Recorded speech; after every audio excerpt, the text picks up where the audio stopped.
Let me talk about stage one. Stage one, the main focus of stage one is product market fit. You build a business plan and an assumption, or based on several assumptions, that you're going to come to market and some things are going to happen. And you start trying to validate your assumptions and validate your business model. And you realize that half of your assumptions or a big chunk of your assumptions are wrong. That's a typical Mike Tyson's slogan, that everyone has a plan until they get punched in the face. When you have a business plan, you have all these assumptions, and then you start validating your assumptions on stage one. And the most important thing on stage one, and you could probably get to 570 members, but a small team, let's say below 10, that you're doing everything. You're involved in the selling, in the production, in the decision, paying the bills and all that, right? Hiring people, you're doing everything. And a lot of the people around you kind of help you do things, but you're involved in every decision, you're involved in everything. And once you figure out your product market fit, now you adapt your assumptions based to the reality of the market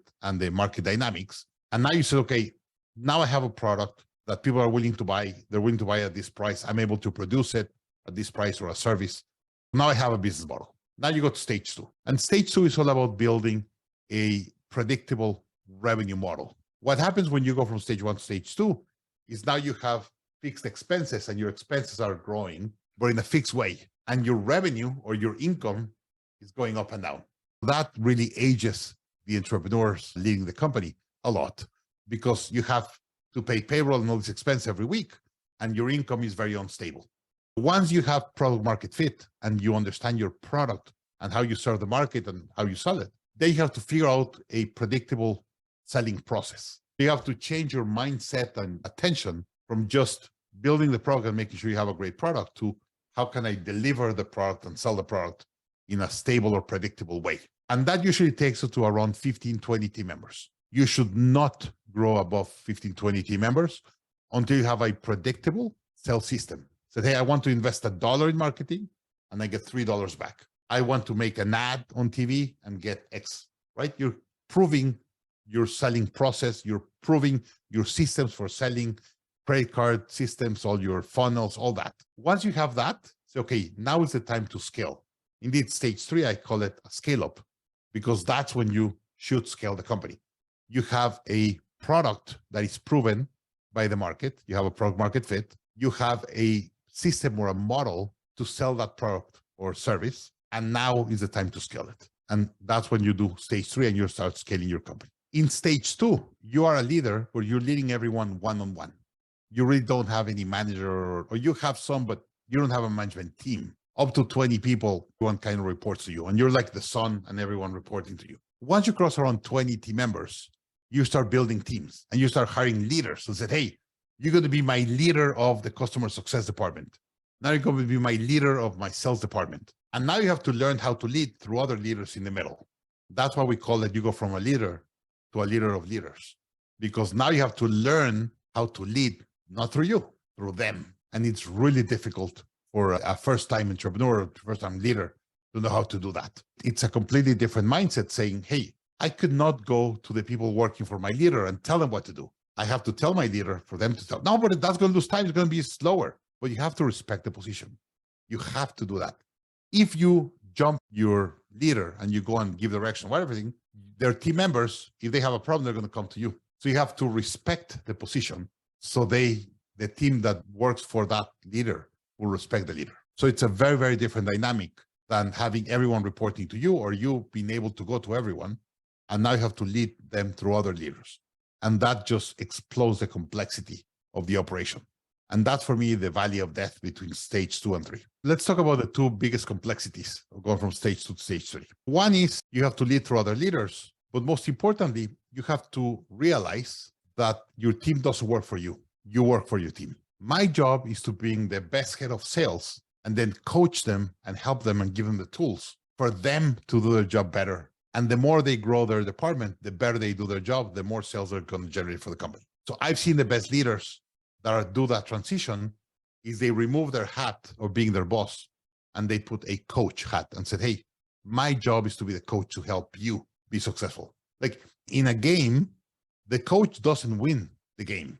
The players win the game. The coach is in charge of bringing the best players and help them work as a team and play as a team. But it's a coach. He's going to tell them what they need to do who's going to coach them, but they are the ones going and execute. They are the ones shooting to the goal and getting a goal. The hardest part for a leader is really realize that now you're not the center. It's not about you. It's about your team. And the more you grow your team, the more they're going to grow your company. So you have to stop being their boss and be their coach. The first thing you have to do to go from being their boss to being their coach is you have to stop telling them what to do, and you have to ask them a lot of questions. So with time, the best leaders, they give you less answers and they ask more questions. If I hire an amazing head of sales, I expect I will not need to tell them what to do to raise sales. They know how to raise sales.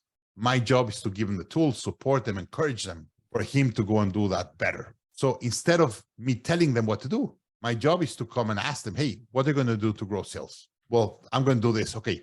What do you think is the right amount of sales or growth that we need to have to be successful? What's the things that you need to do to be able to do that? What's your bottleneck to do that? Like, what's the best compensation? And I'm going to coach them on how to compensate the sales team or how to hire more people.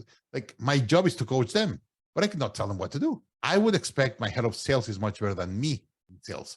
My head of finance is better than me in finance. My head of operations is better than me in operations. Indeed, something that I see very often is that the strength of the CEO becomes the weakness of the company. If I am great selling, I'm never going to hire anyone better than me selling because I think I'm great. No one's better than me. And they say, no, don't worry. I'm going to do sales, but I'm also going to be the CEO and I'm also going to be the CFO. You never have time to do sales. So your strength becomes the weakness of the company. In stage one, you don't hire specialists. You hire generalists because you don't even know what positions you need. So in stage one, you usually hire generalists. On stage two, you start hiring people. Now that you know what the job is and what the positions are or whatever, you go from generalist to specialist. But still, you don't have enough resources to hire the best specialist. When you go to stage three, you said, oh, now we need to hire someone that has done it. I'm going to go to someone in another company that already built a team of 50 sales agents or a team of 50 sales executives, because I've never built one. I have no idea how to build it. I'm going to bring someone that probably built one of 25 or 30 and then coach them and push them and challenge them to get to 50, let's say. You're going from stage two to stage three. You go from specialist to specialists that are better than you, and they have the experience to build what you're trying to build. But here, there's a lot of trying because there's people that tell you that they know what they need to do, but sometimes they don't. And because you've never done it, it's very, very difficult for you to know exactly how to do it and who you have to hire. So there's a lot of testing between stage 2 and 3. And the other thing that happens is someone was amazing in a company with certain culture and certain tools, and they think they're going to be able to do it here, and they fail because they don't have the support, the tools, the culture to make it right. So you have to get people that know how to do it, and then be able to bring people that will excel with your culture, with your tool, with your infrastructure, for them to be able to build it inside your company. So there's a lot of testing of team members between stage 2 and 3. There's a lot of hiring and there's a lot of firing. And there's a lot of coaching and challenging the team that you have today to go to a next level. I always said, you're going to find team members in 3 camps. One, that you tell them, hey, we're going to have to do that. And they said, don't worry, I'm going to do it. And they read and they learn and they get coached. And they, on their own, they know how to go from where you are today or where they are today to wherever they need to be. There's another third of your team members that they're not going to do it on their own, but they have the capability to get there. And you have to coach them and help them grow to that position. And there's another group that they don't even want to try. And they want to stay at that level and don't be bothered, or they even leave the company. And then you have a fourth of people from the outside you're going to have to bring inside to make it work. One of the best examples that I have of someone that when you bring them to the company, you realize was the right hire. We're in a sales meeting with a client, and they just brought a new sales manager, and we're talking about KPIs, and we're talking about all these results we wanted to get. When we finished the call, and this was probably his second or third meeting in the sales meeting with a new head of sales, he came to the CEO and asked him one question. What do I need to do with the KPIs, or what KPIs I need to accomplish for you to never come back to one of my meetings? And the CEO was like, what do you mean? Just tell me a number. It's my job to figure out how to get your KPIs. Now I'm your head of sales. So what KPIs and at what level I need to bring them for you feel that you don't have to come to a meeting anymore? And the CEO was like, oh, thank you. Like almost kissed the guy because said, that's the right guy, right? There's other people that you bring and say, okay, what do you want me to do? And now I need you to come here and I need you to do this for me. And they have this kind of mentality that they don't have the tools or they need someone else to do their job. The right ones, they say, what do I need to do for you not to even worry to be here? That's the right mentality of people that you want to bring to your company.